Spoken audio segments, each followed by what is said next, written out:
I woke up at 11 p.m. to a phone alert.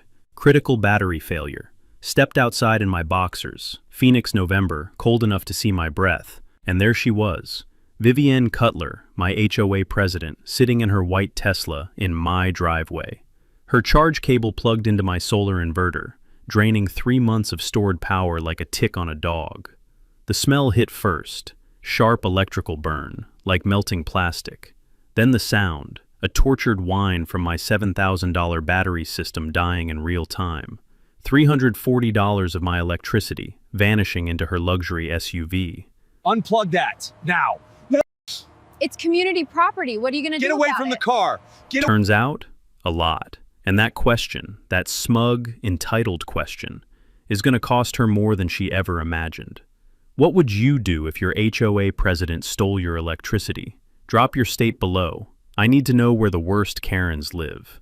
Let me rewind 3 weeks. My name's Garrett Paulson. I'm 54, retired electrical engineer from Arizona Public Service. And 18 months ago, I lost my wife Miriam to ovarian cancer. Our daughter Shayna's up at CU Boulder studying environmental science, Miriam's dream for her. After the funeral, after the medical bills, after the suffocating quiet of an empty house, I threw myself into the one project Miriam and I had planned together, going fully solar. I'm talking 12 rooftop panels, an N-phase battery system that could run my house for 3 days off-grid, and enough backup power to help elderly neighbors when the grid went down, which, in Phoenix summers, happens more than you'd think. I became the neighborhood fix-it guy, helped Morton next door rewire his garage, showed Candace across the street how to reset her breaker panel. Small stuff.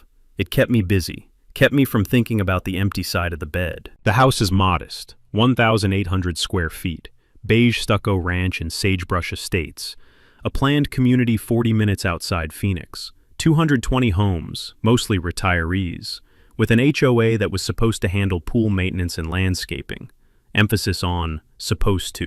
Because 3 years ago, Vivienne Cutler took over as HOA president. Vivienne's 47, married to an orthopedic surgeon, drives a white Tesla Model X with a vanity plate that reads COMPLY1. Yeah, she wears tailored blazers in 110-degree heat, oversized sunglasses that cost more than my monthly electric bill, and carries a clipboard like it's a weapon. She's been president for 3 terms, runs unopposed because anyone who tries to challenge her gets buried in violation notices until they give up. Her specialty? Weaponizing the Architectural Review Committee.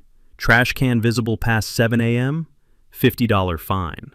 Garden gnome half an inch too tall? $100 fine. She once threatened to put a lien on Morton's house because his American flag touched his roof during a windstorm. 3 weeks before that midnight confrontation, I got my first taste of Vivienne's justice. A violation notice showed up on my door. Unapproved solar panel expansion. $2,500 architectural review fee required immediately, plus potential lien if not resolved within 30 days. I stood there staring at the cheap printer paper, still warm from her home office, smelling faintly of toner. My panels had been installed 2 years earlier, fully permitted, county approved. I had every document. I showed up at the next monthly HOA meeting with my permit folder, waited through 20 minutes of Vivienne droning about landscape compliance expectations. When I finally got the mic, I explained calmly, panels installed 2022, all paperwork in order, no violations. She cut my microphone, literally reached over and pressed the mute button on the podium. HOA covenants supersede municipal code, Mr. Paulson. The Architectural Committee has final authority. Pay the fee or face collections. I looked around the room. 30 neighbors, every single one staring at their laps. I paid a $500 good faith deposit to buy time. Went home and did what any engineer does when the system's rigged. I started looking for vulnerabilities in the code. The HOA covenants, that is. All 140 pages of dense legal language that nobody reads until they're being screwed by it. But here's what I didn't know yet, standing in that meeting room with my useless permits. Vivienne wasn't just power hungry, she was a thief. And my electrical engineering background, 26 years designing grid infrastructure, load balancing, and fault protection systems, was about to become her worst nightmare. I just needed her to make one more mistake. Turns out, I didn't have to wait long. A week after I paid that deposit, my phone woke me at 2:47 a.m. Not a call. An alert from my solar monitoring app. Abnormal discharge detected. Battery reserve at 34%. I'd gone to bed with 92% charge. In 6 hours, something had drained 58% of my stored power. That's 18 kilowatt hours, enough to run my house for 2 days. I pulled up the consumption graph. A massive spike starting at 11 p.m., steady draw until the alert fired. First thought, equipment malfunction. My inverter was 3 years old, still under warranty. I called Javier, the guy who installed my system, runs a small solar business out in Surprise, and he came out that afternoon. Javier's good people, does quality work, doesn't upsell you on stuff you don't need. He ran diagnostics for 90 minutes, checked every connection, every circuit, every sensor. His laptop showed the same weird overnight drain, but the equipment itself? Perfect. Bro, he said, squinting at his screen in my garage where the battery cabinet hummed quietly. Someone's pulling power before your meter, like physically tapped into your line. That's impossible. Who would? I'm just telling you what the data says. You got anything plugged into that outdoor outlet? He pointed to the emergency generator hookup I'd installed on the side of the house, a 240-volt outlet in a weatherproof box. I hadn't used it in months. We walked outside. The outlet cover was closed, no visible damage, but the housing felt warm to the touch, that residual heat from recent heavy use, the way a phone feels after charging. Javier unscrewed the cover. The terminals inside showed fresh scuffing. Someone had plugged something in, recently, repeatedly. You got a security camera? Javier asked. I didn't. Not yet. That night, I set my phone to alert me the second power draw exceeded normal usage. Then I waited. 11:17 p.m. Abnormal discharge. I grabbed my bathrobe and a flashlight, stepped into the November cold, Phoenix desert nights drop into the 40s, and walked around to my side yard. The motion sensor light should have clicked on. It didn't. Bulb was unscrewed, sitting on the ground. That's when I saw her. Vivian Cutler, sitting in her Tesla Model X, driver's seat reclined, scrolling her phone like she was waiting for a latte. Her charge cable snaked across my gravel driveway, 15 feet of heavy-duty cord, plugged directly into my emergency outlet. My inverter was screaming, that high-pitched whine like a drill bit hitting metal. The smell of overheated electronics hung in the cold air, sharp, acrid, the smell of insulation getting too hot. I walked up and knocked on her window. She rolled it down halfway. Didn't look surprised, didn't look guilty, just irritated that I'd interrupted her Instagram scrolling. What are you doing? I said, kept my voice level. Engineers don't yell, we document. Charging, she said, like I'd asked what color the sky was. Your system is community resource under Covenant Section 19B. That section covers shared landscaping water access, not electricity. She finally looked at me. Interpretation is the president's purview. Also, you're creating a disturbance after quiet hours. That's another $50 fine. She turned back to her phone. Unplug. Now. Or what? I didn't have an answer. Not yet. She let 30 more seconds tick by, just to prove she could, then unplugged, wound up her cable with theatrical slowness, and backed out of my driveway. Gave me a little wave as she left. I stood there in my bathrobe, holding a flashlight, watching her taillights disappear. The next morning, I drove to Best Buy and bought 2 Wise cameras, $40 each, mounted one inside a decorative birdhouse aimed at the side yard, another under the eave with a clear view of the outlet, both connected to my phone, both recording to cloud storage, both invisible unless you knew where to look. That night, 11:34 p.m., motion alert. I pulled up the live feed on my phone from my bedroom. Crystal clear night vision footage of Vivian's Tesla rolling into my side yard. She used a key to unlock my gate, the master gate key the HOA keeps for emergency access. Plugged in, settled in for what the timestamp would later show was a 6-hour charging session. But here's the thing that made my blood go cold. Night 2, reviewing footage from 1 a.m., a second vehicle pulled in behind hers, BMW i8, vanity plate, ORTHO1, Dr. Brant Cutler, her surgeon husband. He had a Y splitter adapter, plugged his car in alongside hers, both vehicles draining my battery simultaneously for 90 minutes before he left. I did the math. 2 weeks of this pattern, some nights just Vivian, some nights both of them. Conservative estimate, $340 of stolen electricity. But the real damage? Deep discharging a lithium battery pack shortens its lifespan. They weren't just stealing power, they were killing a $7,000 battery system, one unauthorized drain at a time.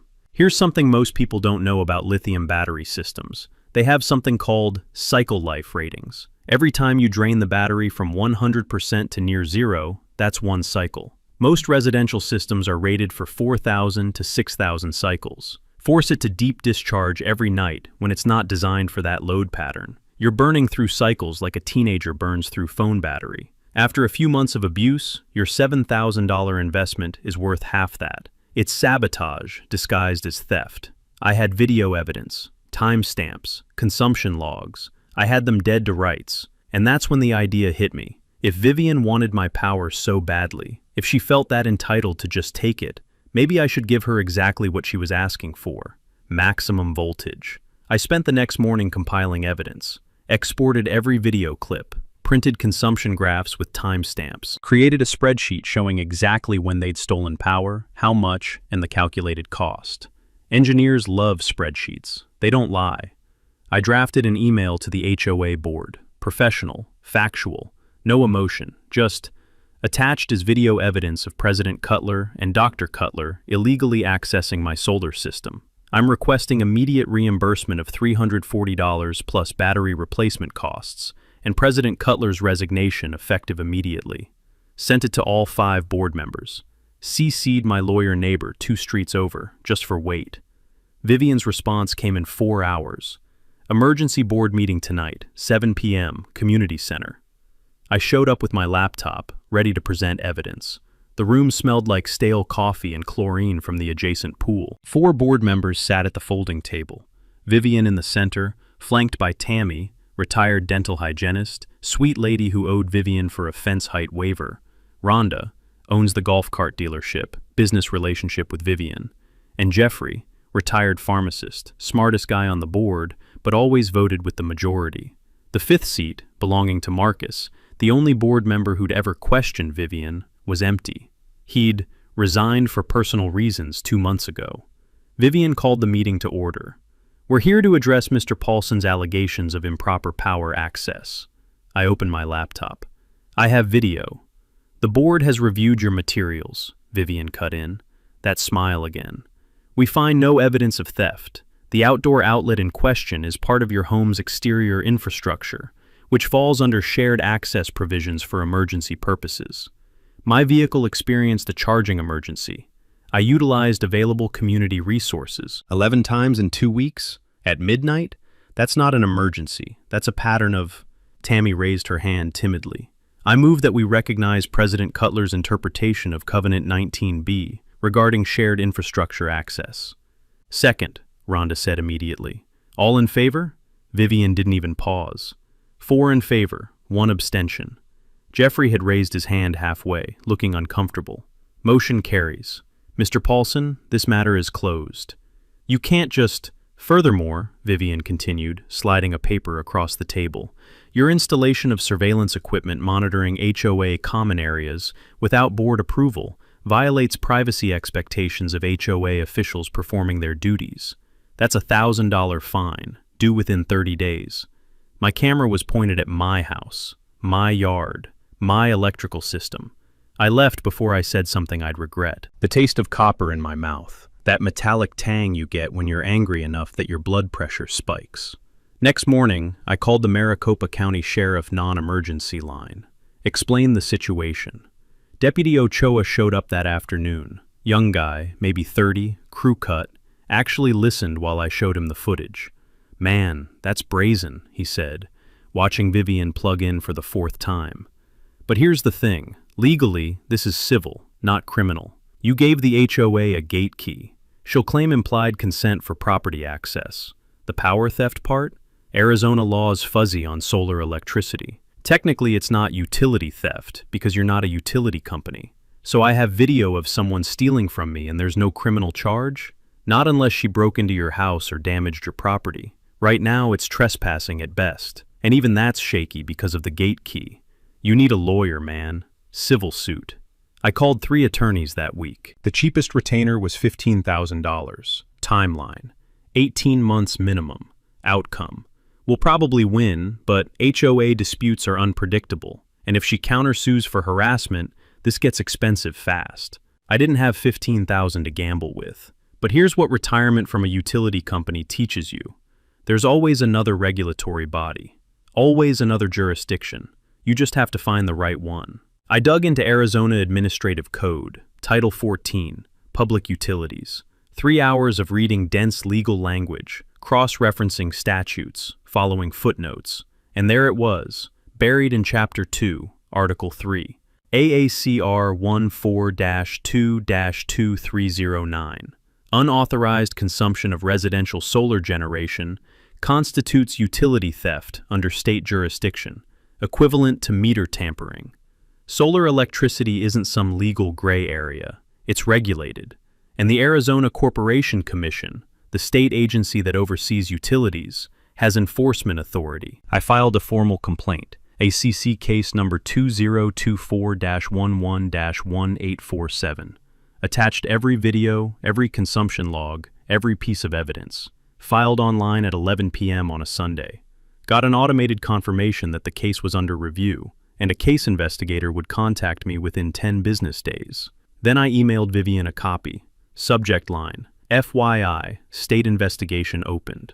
Knowledge nugget. Most people think HOAs are untouchable little kingdoms. They're not. State utility commissions have jurisdiction over anything involving electricity, even in private communities. If someone's stealing your solar power, you can bypass local authorities entirely and go straight to your state's Corporation Commission or Public Utilities Commission. Google your state utility theft complaint, and you'll find the form. It's free to file, and utilities regulators don't mess around. I figured that would make her back off. I was wrong. 2 nights later, I came home from Home Depot to find my side gate wide open. The emergency outlet's wiring had been cut, not unplugged, cut. Bolt cutters, clean through the conduit, leaving bare copper wires sparking against the metal junction box. A note on my front door, written on HOA letterhead. Fire hazard corrected per emergency safety inspection. You're welcome. VC. The smell hit me before I even reached the outlet. That distinct burning plastic smell of electrical shorts. I killed the breaker before anything caught fire. Called an emergency electrician. After hours rate. $890 for 4 hours of work to replace the severed wiring, install a new junction box, and certify everything to code. I paid it. And I saved the cut wires, bagged them, dated them, photographed them from 6 angles. Because engineers don't get mad, we collect data. And Vivian was giving me a hell of a data set. Vivian's next move came 10 days later. A special HOA meeting notice in everyone's mailbox. Agenda item, Solar Equity Assessment Proposal. The language was bureaucratic nonsense, but the intent was clear.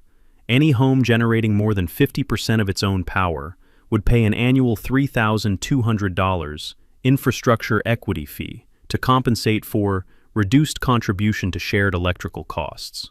Except Sagebrush Estates doesn't have shared electrical costs. We're all on individual meters with the utility company. The HOA has nothing to do with electricity. It was targeted harassment dressed up as policy.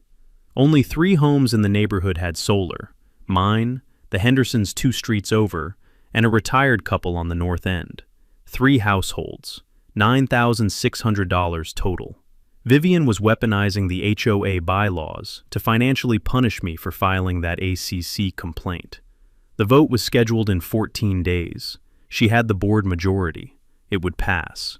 Unless I found something bigger. Arizona law requires HOAs to disclose financial records to homeowners within 10 business days of a written request. I submitted mine that afternoon. All bank statements, invoices, and financial records for the past 3 years. Vivian's response came on day 9. A cardboard box delivered to my doorstep. 800 pages, receipts in random order, bank statements mixed with grocery lists. It was compliance in the most malicious way possible. Technically legal, functionally useless. I texted Morton and Candace. Garage, Saturday, bring coffee. Morton showed up with bourbon instead. Coffee's for quitters. We spread everything across my ping pong table. 800 pages of financial chaos. Morton, 78 years old, Korean War vet, sharper than people give him credit for, started sorting by date. Candace, the librarian, created a spreadsheet. I cross-referenced invoices against bank withdrawals. 6 hours in, the pattern emerged. Bohannonscapes, LLC, a landscaping company. 18 months of invoices. Desert hardscaping enhancement, $8,400. Erosion mitigation services, $12,100. Landscape improvement project, $15,600. The descriptions were always vague. The amounts were always just under $10,000. Small enough to avoid bank reporting requirements, large enough to add up fast. Total payments to Bohannonscapes, $184,000. Who the hell is Bohannon? Morton asked, squinting at the invoice signature. Candace was already on her laptop. Public property records, cross-referencing business licenses. Trent Bohannon, owns Bohannonscapes LLC, licensed in 2019. And, oh, this is interesting. He owns 4.2 acres of undeveloped land, directly adjacent to Sagebrush Estates. She pulled up the county assessor's site, showed us the parcel map. Recent permit applications? I asked. She clicked through. Her face went still. Commercial solar farm, 600 panels, approved 3 weeks after Vivian became HOA president. The air went out of the garage. We all stared at the screen. Morton broke the silence. She's been funneling HOA money to build a solar farm while trying to fine you out of existence for having solar panels. I pulled up more records. Found Vivian's letter to the county planning department, written on official HOA letterhead, signed as president, supporting Bohannon's solar farm project. This development aligns with our community's commitment to renewable energy leadership. But I remembered the 2022 meeting minutes, back when Vivian first took office. A homeowner had proposed a community solar co-op, panels on the community center roof, shared power for common areas. Vivian had shut it down in 3 sentences. Financially irresponsible, liability concerns, motion denied. She'd blocked community solar so her family could profit from private solar, because Candace found it buried in the business registry. Trent Bohannon's registered business partner, Vivian's brother. Knowledge nugget. Embezzlement is $1 billion per year problem nationwide, and it follows predictable patterns. Look for vague invoice descriptions like landscape enhancement or consulting services. Look for payments just under $10,000. That's called structuring, designed to avoid bank reporting requirements. And always check if vendors are family members or friends of board members. Most HOA fraud isn't sophisticated. It's just brazen, because nobody's watching. We need to tell people, Candace said. Not yet, I said. If we go public now, she'll bury the evidence and lawyer up. We need more. Jeffrey, the pharmacist on the board, the one who'd abstained during that vote, texted me that night. Can we talk? Not on phone. We met at Denny's at 6 a.m. He brought his own file folder. I voted to approve those landscaping contracts, he said, stirring his coffee without drinking it. Vivian told us Bohannon was licensed and bonded, said we were getting a deal. I trusted her. He slid the folder across. His personal copies of board meeting minutes, budget approvals, financial summaries. Look at 2023. We approved $40,000 for pool resurfacing. The pool's still cracked. Where did the money go? I looked at his timeline. Payment authorized in March 2023. Check written to Aqua Solutions Contracting for $38,500. But no work order, no completion certificate, no inspection report. Let me guess, I said. You can't find Aqua Solutions in the state business registry. It doesn't exist. I checked. Dissolved in 2021. She'd paid $40,000 to a defunct company. The money went somewhere, and I was willing to bet Trent Bohannon had something to do with it. Jeffrey leaned forward. I'll vote against this solar assessment. I'll recruit Tammy. Her granddaughter just got her accounting degree. She's been asking questions about the books. But we need something concrete. Something that proves Vivian's been lying to us from the start. I told him about the ACC complaint, about the cut wires, about the video evidence of theft. He sat back. Jesus. There's more, I said. I think I can prove she's not even legally president. His eyebrows went up. How? I need to check the original covenants, the ones from 1987, not the amended version she distributed. You still have your purchase documents from when you bought your house? Attic, somewhere. Find them. I'll do the same. And Jeffrey, don't tell anyone we talked. He nodded, left $40 on the table for a $12 breakfast. I went home and climbed into my attic, dug through boxes of paperwork, mortgage docs, title insurance, inspection reports. Found it at the bottom. The original recorded CC and Rs, 140 pages of thick linen paper, county clerk's embossed seal you could feel with your fingertips. Flip to section 12, board governance. HOA president shall serve a maximum of 2 consecutive terms. A third term requires approval by 75% of homeowners via secret ballot conducted by an independent third party.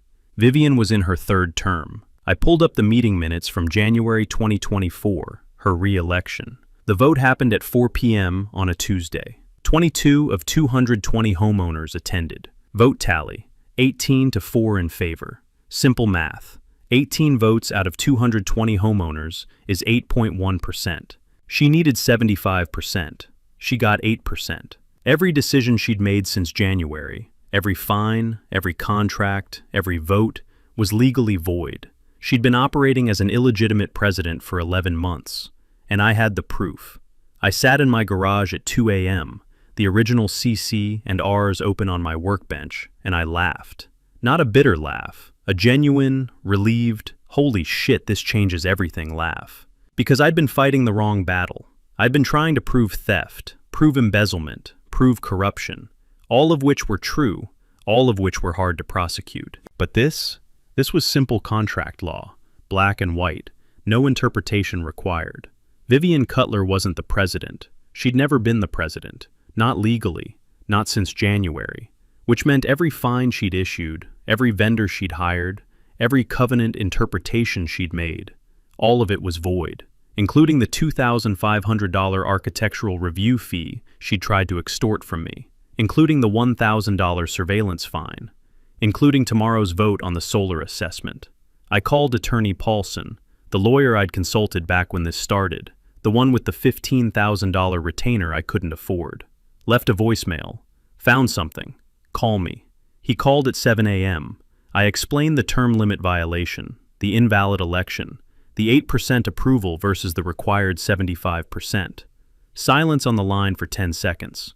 You're absolutely certain about that math, he finally said. I'm an engineer. Math is the only thing I'm certain about. I'll take this pro bono. What?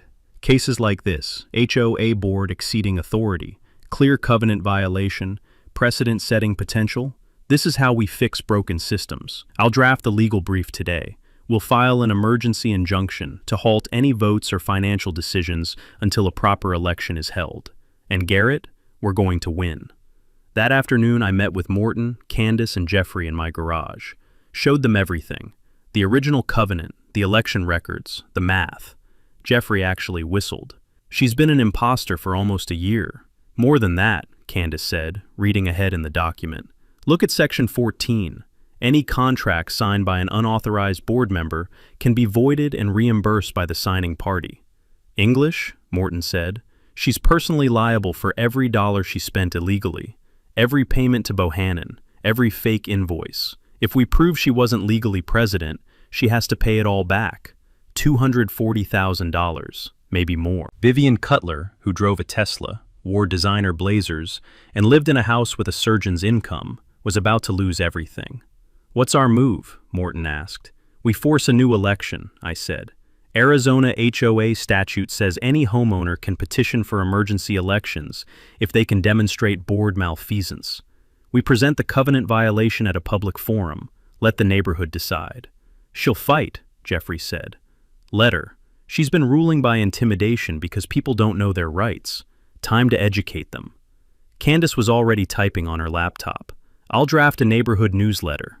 Know Your Rights, HOA Covenant Review Workshop. We'll schedule it for the same night as her solar assessment vote. Free pizza, free legal advice from Paulson, free copies of the original covenants. I'll hand-deliver invitations, Morton said. 220 homes.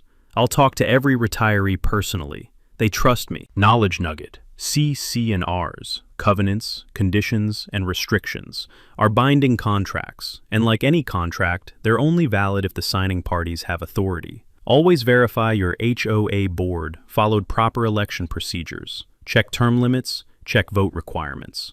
Most HOA boards operate illegally for years because nobody bothers to read the original documents. The county recorder's office keeps copies of every CC and R ever filed. Get the original, not the amended version your board hands out.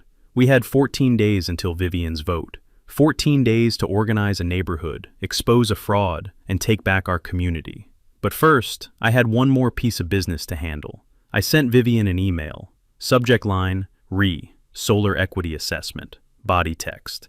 Per your interpretation of Covenant 19B, I acknowledge community shared infrastructure. My inverter outlet remains accessible for emergency use. No hard feelings. Garrett. I was giving her permission, with witnesses, in writing, because the trap was set. The cameras were rolling, and the voltage regulator I'd installed that afternoon would give her exactly what she wanted. Maximum power. She took the bait in 4 hours. Text message to her husband, intercepted by the phone company subpoena Paulson had already filed. The idiot caved. Free charging resumes tonight. Here's what most people don't understand about solar inverters. They're designed with safety features to protect the grid. If voltage gets unstable, the inverter shuts down automatically. It's called anti-islanding protection, required by the National Electrical Code. But there's another mode, island mode, off-grid mode. In island mode, the inverter doesn't care about the grid. It maintains voltage for whatever's plugged in, even if the load is erratic. And here's the beautiful part. If something draws too much power too fast, the inverter compensates by spiking output. It's like a fire hose. Kink it, and pressure builds until something gives. I called Javier at 8 a.m. How fast can you install a secondary inverter on a dedicated circuit? 2 days. Why? I need an off-grid system that bypasses my main panel, connects only to that external outlet, with a programmable relay that switches to island mode when it detects unauthorized draw. Silence. Javier? Bro, are you building what I think you're building? I'm building a safety feature. If someone overloads my system, the inverter protects itself by regulating voltage. If their equipment can't handle normal grid variance, that's a vehicle design flaw. He laughed. That's not a trap. That's engineering. I bought a used Solar Edge inverter from a forum meetup. 1,200 cash, no questions.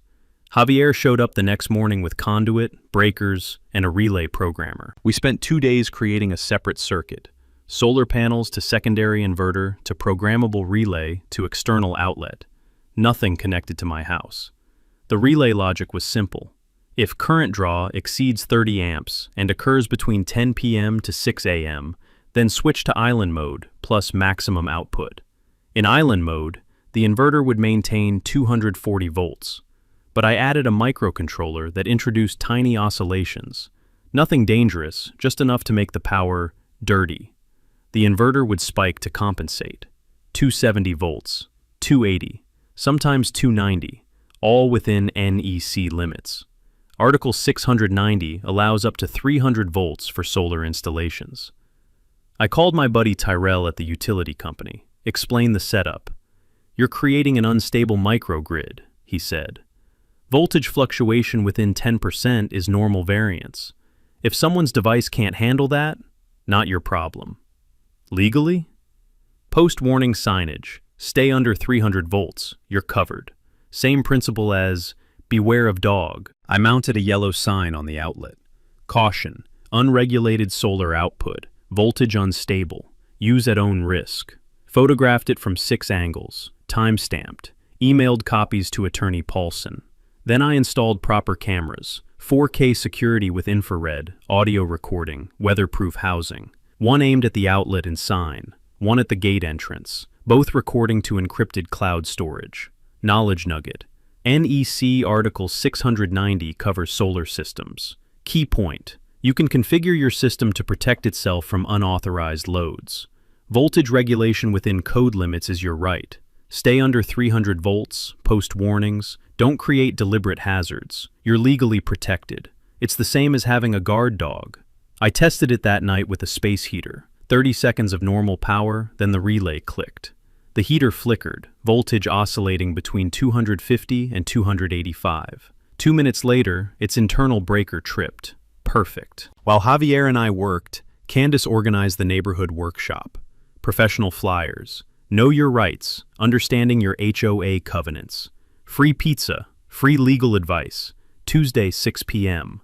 Morton hand-delivered all 220 homes. Took 3 days. His pitch. Did you know our HOA president might not be legally elected? Come find out. There's pepperoni. Jeffrey worked inside. Secretly recorded board meetings. Arizona's one-party consent. He caught Vivienne. Garrett Paulson thinks rules don't apply. We need to make an example. RSVPs poured in. 140 by day 3. 180 by day 7. Day 10. 207 out of 220 households. 94% turnout. Unprecedented. Vivienne had no idea the battlefield had shifted. The night before the workshop, I sat in my garage looking at Miriam's photo. Our anniversary in Sedona, her smile against red rocks. She'd been a paralegal, taught me about documentation, patience. Paper trail beats anger every time. Honey, I told the photo, I'm about to create the best paper trail of my life. The system was armed. Cameras live, neighborhood mobilized. All I needed was for Vivienne to make one more mistake. 5 days before the workshop, Vivienne panicked. Jeffrey texted from an emergency board meeting. She knows something's happening. Called another vote.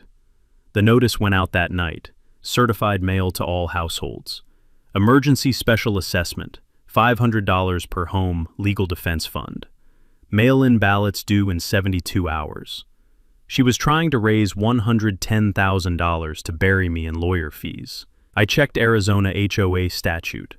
Emergency assessments require 10-day notice, plus in-person meeting option. She'd violated procedure again. I didn't call her out. Just saved the notice, added it to evidence, sent a copy to Paulson. Then the smear campaign started. Next door post. Safety alert. Resident Garrett Paulson under investigation for unsafe electrical modifications. County inspector scheduled. Keep children away from 4782 Saguaro Drive. Completely false. No inspection. No investigation. Character assassination. 3 neighbors canceled repair requests. Dr. Brandt told his golf buddies my panels were frying the neighborhood transformer. Also fabricated. But while Vivienne destroyed my reputation, she kept stealing my power. Night 1 after trap installation, 11:30 p.m., motion alert. I pulled up the camera feed. White Tesla in my side yard. She plugged in. 30 seconds of normal charging, then my relay clicked. Metallic snap through the audio. Her dashboard lit up. Charging fault. Overvoltage detected. She sat up, confused. Unplugged. Checked with her multimeter. 242 volts. Normal. Because the system resets when you disconnect. She plugged back in. Same fault 30 seconds later. Tried 4 more times before giving up. Night 2. Dr. Brandt came alone in his BMW i8. Same result. Charging error after 30 seconds. His voicemail to Vivienne, captured on audio. Your pet engineer's solar setup is garbage, Viv. I'm not risking my $140,000 car on his janky outlet. They were turning on each other. Night 3. Vivienne brought an electrician. I was deliberately at Home Depot. My cameras caught everything. She used her HOA key, entered without permission. The electrician, Chuck, per his van, spent 40 minutes testing. Finally told her, "Ma'am, this system is code compliant. Off-grid solar means variable voltage. Legal, but inconsistent. Like a construction generator. Why are you using his power anyway? Community shared resource. That's not how solar works, but okay." His invoice, copy blew into my yard, was $320 for diagnostic, charged to HOA account. The report concluded, system meets NEC Article 690, voltage fluctuation within acceptable parameters, warning signage posted. She paid $320 to prove I was following the law. Jeffrey reported. Vivienne was rattled, kept stepping out to argue on her phone. Rhonda asked him privately. Is it true Vivian's been using Garrett's electricity? 48 hours before the workshop, Vivian came to my house. 7 a.m. I was watering my front yard. Her Tesla pulled up. She got out with her clipboard. Withdraw your ACC complaint. Cancel the workshop, or I'm referring your system to county code enforcement. You already claimed you did that on Nextdoor. Was that a lie? This time I mean it. I turned to face her. Does your Tesla still have charging issues? Her face flashed anger, forced smile. My vehicle is none of your concern. Just like my electricity is none of yours. 5 seconds of silence. Then she turned, walked back, and reversed out. Straight into my mailbox. Metal posts snapped at the base, sent the Pueblo-style box skidding across the street. She didn't stop, just kept backing up and drove away. I took photos, measured tire marks, called the sheriff for a hit-and-run report. Deputy Ochoa responded. Same officer from before. Looked at the mailbox, shook his head. She really doesn't like you. It's mutual. He gave me incident report number 2024-MC-8837. You going to that workshop tomorrow? I'm hosting it. Good. Keep doing what you're doing. He lowered his voice. Off record? I live in an HOA. They cited me for parking my patrol car in my driveway. Said it lowered property values. You fight it? Paid the fine. Didn't have energy. But you do. Make it count. After he left, I stood looking at the broken mailbox, skid marks, the whole scene, smell of creosote bushes, distant highway traffic. One more day, one more night, then showtime. The night before the workshop, Vivian broke. Jeffrey texted at 9:47 p.m. Emergency meeting just ended. She's desperate. Talking about proving your system is dangerous before tomorrow. Watch yourself. I was already watching. In my garage with Morton and Candace. Laptop showing 4 camera feeds. Cold pizza nobody touched. Air smelled like pepperoni and motor oil. 10:43 p.m. Motion alert. 2 vehicles. Vivian's Tesla. Brant's BMW. Both got out. Brant carried something large. We zoomed in. Industrial space heater. Construction site type. 2,400 watts. What the hell? Morton muttered. They're going to overload his system, Candace said. Force a failure. Create evidence. They approached the outlet. Audio came through clear. Brant. This is insane. If someone sees us. Vivian. Nobody's awake. We plug this in, his system shorts. I photograph damage. Tomorrow, I present evidence it's a fire hazard. Workshop canceled. He loses credibility. Brant. And if it catches fire? Vivian. Then he's liable, and we're heroes. I reach for my phone. Morton grabbed my wrist. Wait. Let your system work. On screen, Vivian plugged in the extension cord. Brant connected the heater. Maximum setting. My inverter kicked in. Normal voltage 30 seconds. Heater coils glowed orange. Then the relay clicked. Island mode. Maximum output. Voltage spiked. 250, 270, 285. The heater's electronics couldn't handle it. Its control board fried with a pop like a champagne cork. Sparks from the back vent. Visible on night vision. Vivian jumped back, dropped her clipboard. Brant yelled, Jesus, this thing is a fire hazard. But the heater's fuse blew, cut power, protected the device. Textbook safety feature. Brant, this is your plan. I'm not getting sued. Vivian, we'll say his system destroyed our property. Brant, we're on his property at midnight. Are you listening to yourself? Full voice argument, every word captured. I called Sheriff Non-Emergency. Garrett Paulson, 4782 Saguaro Drive. Trespassers attempting to vandalize my electrical system. I have video. Deputies en route. 12 minutes. Morton grinned. Best TV in 30 years. Candace screen recorded on her phone. Nobody'll believe this without footage. 11 minutes. 2 vehicles. Ochoa and Deputy Martinez. Spotlights lit my yard. Ochoa, step away. Who owns this property? I walked out. I do. Vivian straightened. I'm HOA president. Emergency access. Ochoa. At 11 p.m. with a space heater? I handed him my tablet, cued to the last 20 minutes. He watched. Martinez watched over his shoulder. Martinez whistled. That's bold. Ochoa. Dr. Cutler, Mrs. Cutler, you're on private property without consent, attempting to damage equipment, criminal trespass, and attempted vandalism. Brant, we're leaving. Don't contact us without our attorney. He grabbed Vivian's arm, pulled her toward vehicles. Vivian, you can't. Brant, shut up, Viv.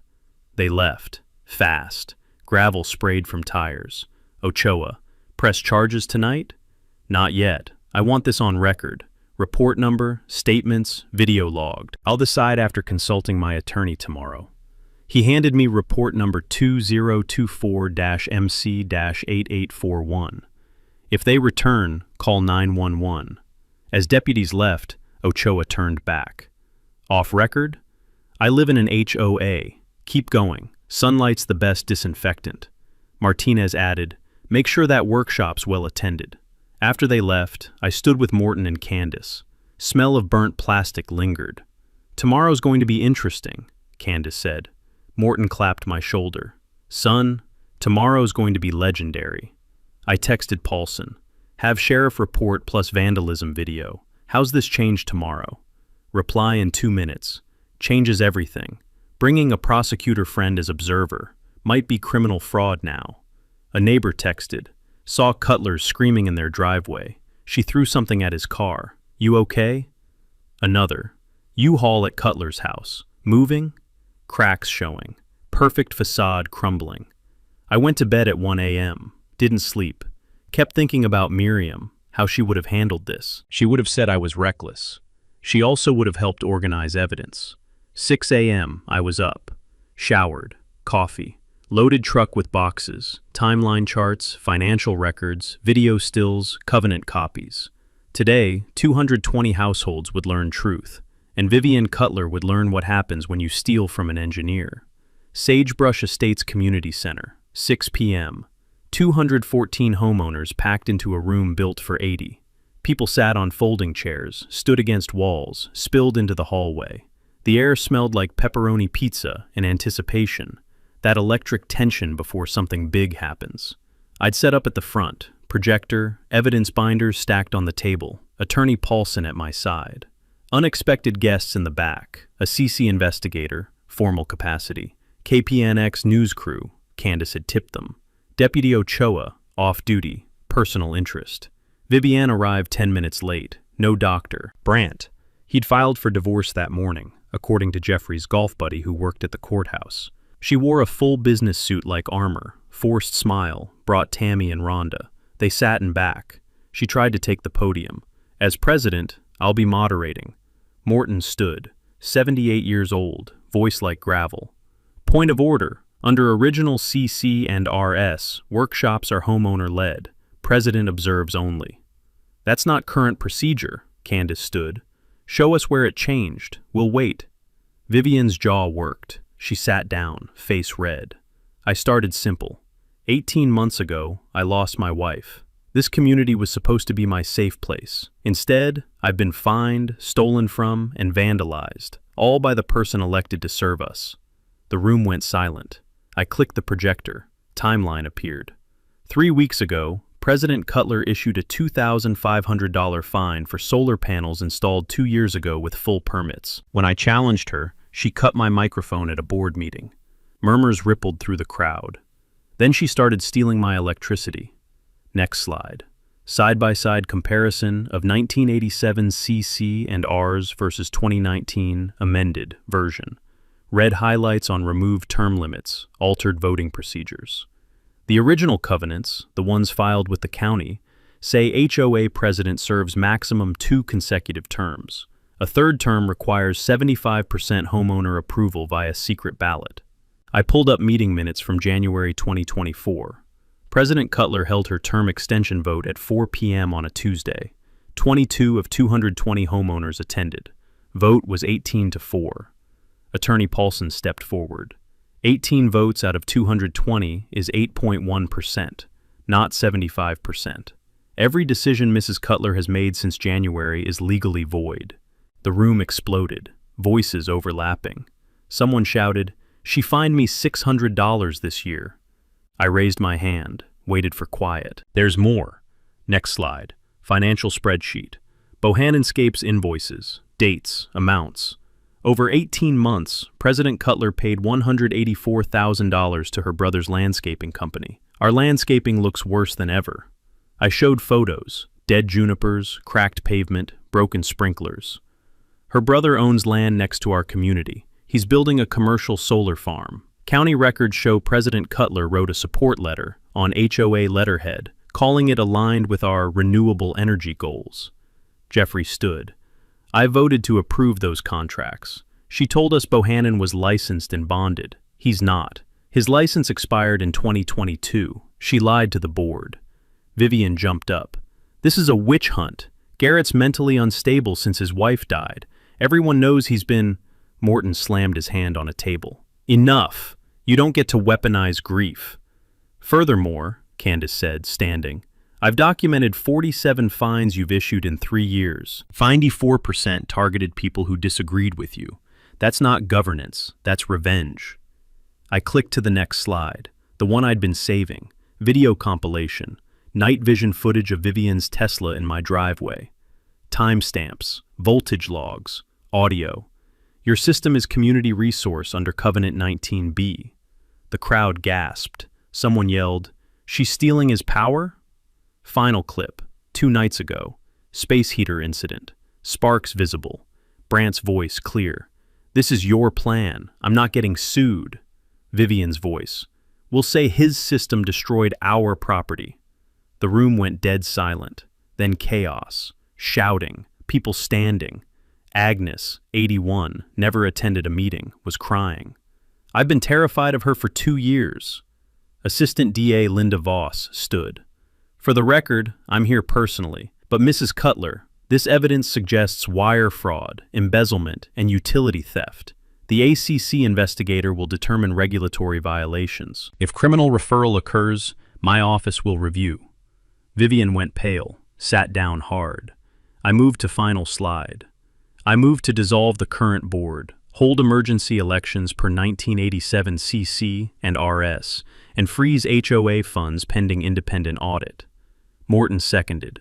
Show of hands, 209-4, 3 against. Tammy and Rhonda had already left.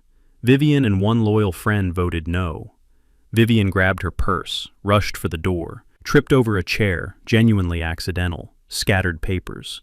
Someone photographed them before she scooped them up.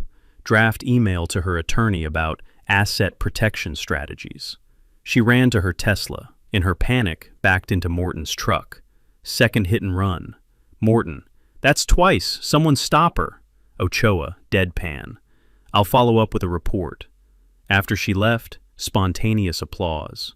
Agnes approached me. I've been terrified for 2 years. Thank you. Carlos, young father. We were planning to sell. Maybe we'll stay. Attend every meeting. Vote in every election. If 200+ people had shown up 3 years ago, Vivian never would have seized power. Democracy requires participation, even boring neighborhood stuff. The taste of victory wasn't sweet, it was relief, like finally setting down something heavy. Emergency board elections held 5 days post-workshop. New president, Morton, unanimous. Board members, Candace, Jeffrey, Carlos, Agnes. First action, suspended all pending fines, froze vendor contracts pending audit. Vivian's consequences came fast. A CC investigation concluded. $12,000 fine for utility theft. $1,847 restitution to me for electricity plus battery degradation. Criminal investigation opened for wire fraud and embezzlement. Dr. Brandt's divorce filing became public. Neighbors confirmed moving trucks at their house. Her Tesla?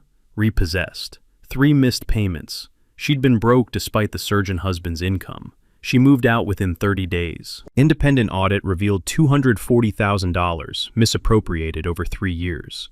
Insurance covered $180,000 through board liability policy. Lawsuit against Trent Bohannon recovered $40,000. Remaining $20,000 shortfall covered by special assessment. $91 per home. Community voted yes, grateful for transparency. But the real win wasn't financial. Local news story aired.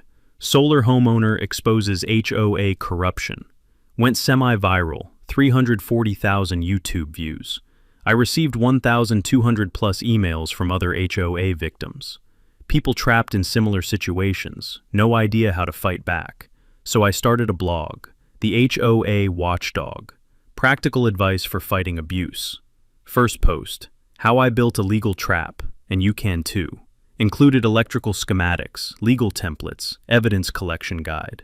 Deputy Ochoa became a regular coffee buddy. Shared his own HOA story, cited for parking his patrol car in his driveway. I helped him file a counterclaim using selective enforcement statutes. He won. Ochoa introduced me to a state representative working on HOA reform legislation. They invited me to testify. Arizona legislature passed the HOA Accountability Act. Key provisions: mandatory financial audits every 2 years, term limits enforceable by law, homeowner right to sue for selective enforcement. The bill cited my case in the preamble. I testified at the Capitol, brought Morton and Candace, packed hearing room. The representative thanked us. You showed what's possible when people fight back. Meanwhile, the new board launched the project Vivian had blocked, Sagebrush Solar Co-op. 120 panels on the community center roof. Excess power sold back to grid. Credits applied to homeowners' bills. Projected savings: $180 per home annually. I volunteered as technical advisor, unpaid. I established the Miriam Paulson Memorial Scholarship, $5,000 per year for a local student pursuing electrical engineering. First recipient, Javier's daughter, Sophia. Full circle moment that made me cry at the awards ceremony. My daughter Shayna visited for Christmas, found me laughing in my workshop surrounded by solar projects. Mom would be proud, she said. You didn't just fight back, you built something better. She was right. The blog helped 300 plus people nationwide fight their HOAs. The scholarship would run for 20 years minimum. The co-op saved families real money. Vivian's criminal trial. Pled guilty to misdemeanor fraud. 200 hours community service. 3 years probation. Her community service? Teaching financial literacy at the senior center. The judge said, "You abused trust. The real victims are your neighbors who believed in you." I attended sentencing, didn't speak, just observed. Afterward, Ochoa asked, "How's it feel?" Honestly, empty. I wanted justice, got it. But it doesn't bring Miriam back, doesn't undo the stress. So what now? I keep building, keep helping people. That's what she would have wanted. Community summer barbecue at the pool. First social event in 3 years. Previous board never funded them. I'm flipping burgers. Morton's telling war stories. Candace organizing kids' games. New neighbors, young couple, approach me. We heard this HOA had drama. Seems great now. Agnes overhears, grins. Oh, honey, let me tell you about the woman who tried to steal our sunshine. Camera pans to my house. New solar panel installation in progress. Inverter outlet clearly labeled. Authorized use only. Violators will be educated. You know what got Vivian in the end? Not the Tesla, not the $340 in stolen power. It was that she never bothered to read page 12 of the 1987 Covenant. Garage 54, widow, electrical engineer who just wanted to live quiet. But Vivian smiled at him at 11 p.m. and said, "Prove it," while draining his battery bank. So he did it. Turns out she needed 75% of homeowners to approve her third term. She got 8%, been operating illegally for 11 months. Every file she issued was every contract with her brother, Frank Landscaping Company, fraudulent, $184,000 in embezzlement, only because nobody read the paperwork. Here's my questions. Do you have your original CCNRs, not the version your boss gave you? The one filed with the county? Because I guarantee half the HOA boards in this country are breaking rules nobody checking. If this made you think twice about your HOA, hit like. Got your own board Arnold story. Comment. And subscribe next week about a landlord who learned you don't change locks on the wrong person. Small power, small people, big mistake.